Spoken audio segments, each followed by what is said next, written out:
I was told to say this in a divine realm. As I went through my life, I found people that I felt needed God's help to change their life around. And I put Dan there to do that. So it seemed as he went through people, it was people who needed help in lesser ways. Some were more tied to their families. Some had broken families. First one was Cassie. Second one had a broken family, and they had a business. That was Jen. Third one was a broken family who didn't have her dad and got his stepdad. That was Brittany. Then the next one had both her mom and her dad. Her mom was separated from her dad because her dad died, but her mom was still there, and they were still there the whole time. They just weren't very happy. But the girl was happy, and the girl was smart, super smart. Then she started studying microbiology, and somehow she got a very rare polymyositis in her body because she spent all her time studying it. That was Cindy. Dan went from love to love, trying to help those people. Sex was involved. They got attached to the sex. Dan didn't. Different things happen to break certain things up. Those are different chapters in the life. This is just the detail of the sex part. At this point in life, Dan isn't done having sex. He doesn't not want to have sex. He just doesn't want people to get attached or get hurt. And the more he told people about how much he cared about them, and he did so much, he felt bad because he still cared about other people. And when he saw other people and even meet them, he would do things with them, and he wouldn't feel bad about it at all when he was with them. And then he would go back to the people that he loved a little bit more, I guess you would say, at the time. But he was obligated to be there with them because he was the title of man and woman, or, boyfriend, girlfriend, or that's my guy, or, that kind of thing.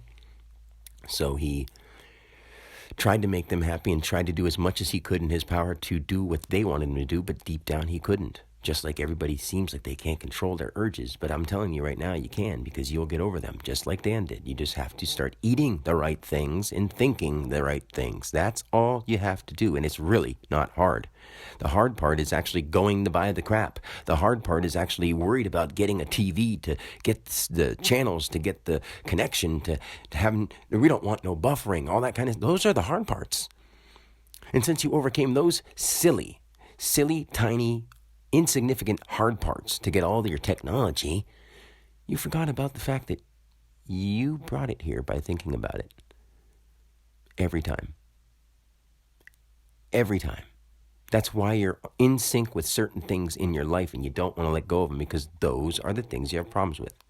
Everything that you don't want to do without is your problem. Your family is your problem. Doesn't mean you got to get rid of them, but it means that you have to be okay without them. Your friends, doesn't mean you have to get rid of them, but you have to be okay without them. Your favorite foods, your favorite shows, your favorite everything, doesn't mean you have to get rid of them. It just means you have to learn how to live without them. Food in general, water in general, the idea of being vegan or keto or on the Atkins or any of those things. It's not that you have to stop doing them, but the point is, why would you do them when your body is now already completely healthy? You don't need somebody to give you a test and say, are you alkaline? Oh, you're a little unalkaline. You'll know, because when you eat something that's not good for you, your body will be so in tune, you'll be like, ooh, that's not good for me. As soon as you eat it, just like our ancestors could. That's why animals can touch things, pick them up, touch them in their mouth, and go, gross. I don't want this in my body. My body doesn't want this. It'll make me feel bad. If you don't like the scent of it, the smell of it, the taste of it, even if it's something we say is healthy, broccoli, something really, really healthy, something that, if you don't like it when you eat it, you're still causing dis-ease. Don't you get that? People say this cures disease, that cures disease. And then somebody who tries to eat it and hates it still has the disease. Somebody who tries to eat it and starts being like, this isn't as bad as I thought. This isn't as bad. This stuff must be good for me. They lose their disease and they're like, it's because of my fruits and vegetables. No, it's not. It's not.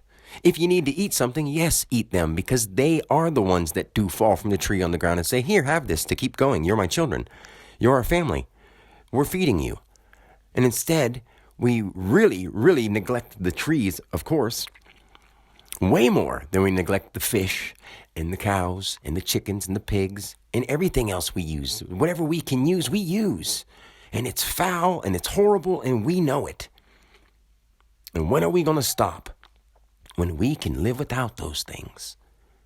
I don't need cows. I don't need chickens. I don't need nature. I don't need beautiful streams. I don't need beautiful sunlight. I don't need beautiful, happy people. But I sure would like to have them. And as long as everybody else keeps being the way they are, we won't for very much longer. I know what the future will be and how soon it will happen if we don't stop. I know how it will happen. I know what aliens do. I know everything.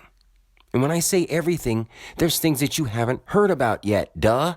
If you hear it from me and go, I've never heard that before, do you think you know everything? I do.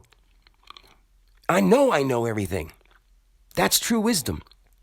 That's God not being afraid to show his true self and saying, I fucked up a lot. I did. And I am sorry. Now let's move forward. That's what God says.